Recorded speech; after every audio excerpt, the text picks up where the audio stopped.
Well, Stephen Carnaby here again. Here I am, beautiful Mackay sunny day at a beautiful point on the coast. Have a look here. This is Dolphin Bay, and another one of my places that I enjoy coming to. And I'm here today just to follow up on what we talked about the other day with depression, stress and anxiety, and hopefully we can get some traction and help some people. So as I speak, I just want you just to enjoy the scenery.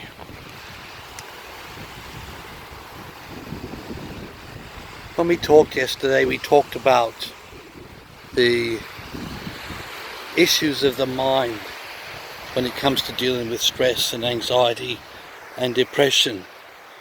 And I talked about learning to weed the garden. You know, the garden of your mind. Weeds that have been sown that are actually bad thoughts that try to take root in your mind and control how you behave. And once we learn how to weed our garden and to replant, we go a long way to healing ourselves of this emotional disorder. I'm here at Mackay on a 3-month sabbatical to deal with my own health issues.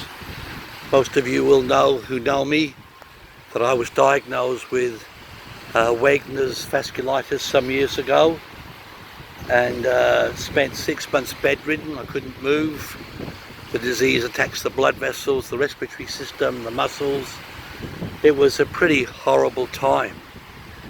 And I can remember, after spending all that time bedridden and stuck at home, deciding that it was time to get out of bed and to go back to work and do what I could do, as limited as I was. And so I went back to work and did limited duties. Anyway, as part of my light duties, there was just certain things I couldn't do. I had so little strength in my arms and in my legs. Climbing stairs was awful. Kneeling was almost impossible. And using my hands for more than half an hour generated terrible cramps. And I can remember being at a confined space training system, and one of the actual exercises was holding a rope, and I couldn't even hold the rope. It was just too hard and too heavy for me. So I said to the instructor, "Look, I can't do this." And he said, "What's the matter?" And I said, "Look, I've got Wegener's disease." He said, "Oh, really?" He said, "My uncle died of that." And it was like somebody put a dagger in my heart. And I said, "Oh, I didn't want to know that." So all afternoon and driving home at night, I just heard the words playing in my mind. My uncle died of that. My uncle died of that. Next day I went to work and I went to site and I met one of the managers. He said, "Hey Stephen, you know, my brother-in-law was rushed to hospital on the weekend with a health issue. And they found out he's got Wegener's disease." And I said, "How is he?" And he said, "Oh mate, he's stuffed. He can't do anything. He can't move." And so that was just another dagger in my heart, and I'm thinking, oh, this disease is going to be the end of me. And thirdly, I met another manager who was familiar with the disease, and he told me that one of his clients had the disease, and he was living on the Friday, and on the Monday he was dead. And so all in the space of a week, I got all this information about this disease that I had, and now that it was life-ending. And it just played on my mind and tormented me.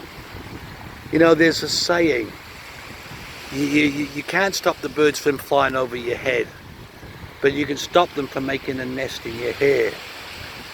And I can look back now and I'm thinking I was letting those birds, those words, take root in my mind. So I was beginning to believe that my life was at an end, there was no future.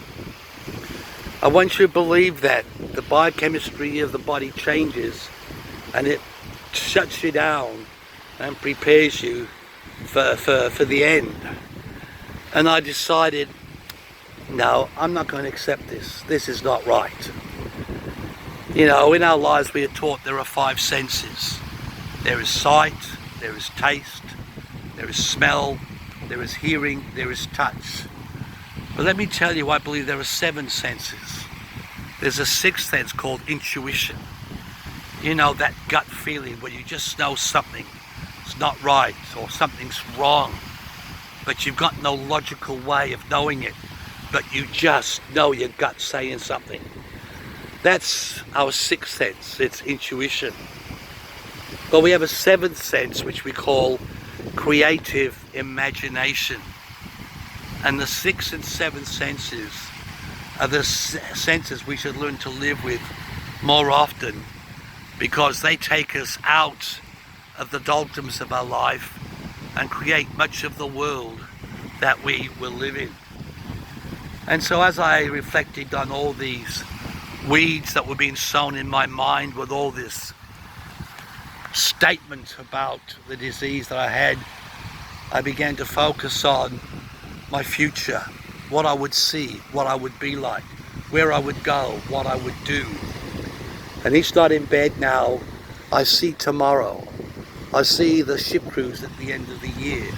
I see the trip to Japan that I want to do with my wife. I see the clinics that I want to build around the country. I see myself getting fitter and healthier. I see myself writing music and entertaining people. And so I let that creative imagination sense take control of my mind, so that the biochemistry changes, so that it works with my body to repair, not to shut it down. And let me assure you, learn to creatively visualize tomorrow. Learn to do affirmations. I will be well. I will walk those steps. I will climb that staircase. I will go to this place. I will find this job. And just let your mind create and visualize that, and you will be amazed at the impact that will have on your body to begin to give you your life back. Now, I still have the disease, but it's nowhere near as catastrophic as I know it could be. And 2 weeks here in Mackay, there are things I can do now that I couldn't do 2 weeks ago. And so I am greatly encouraged that when you start activating that 7th sense, you can start doing some great things. Now, in relation to stress, depression and anxiety, there are some simple things that I'd like to talk to you about. And in the next session, I will give you a visual demonstration of what I call the service kit for emotion stability. There is nothing better for helping depression than vitamin B complex. It has a wonderful way of stabilizing the mind and the emotions and helping you think clearly. For stress, there's nothing better than high doses of good quality vitamin C, ascorbic acid. You got that muddled mind or that irrational thinking, vitamin C is for you. And thirdly, for anxiety, there's nothing better than magnesium. And as a kit, if you have vitamin B, vitamin C and magnesium, you will find great nutritional support in overcoming these disorder, as well as creating that vision of your future by activating that 7th sense, creative imagination. You will find some tools that will help you go a long way in resolving your issues. This is Steve Carnaby of Mackay, signing out for today. I'll catch you again tomorrow.